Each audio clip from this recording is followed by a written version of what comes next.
Good morning. So the second part of the numerical is about finding the current in the secondary side.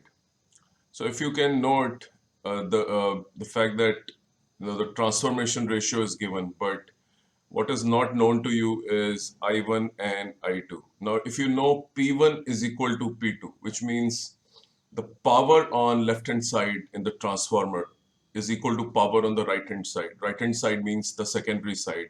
Left hand side is generally the primary side. So if you see the bottom part of the screen, the powers are equal. You can express the power of primary as U1 into I1.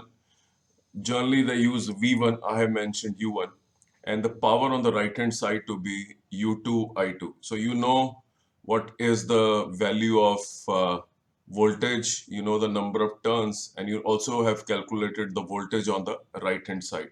So if you use this expression, and the resistance on the secondary side is known to you. So you can write the power in the form of V square by R for the secondary side, and then equate it to the power on the left hand side, which is the primary side. This will help you get the current in the primary. So U1 I1 is equal to U2 square by R.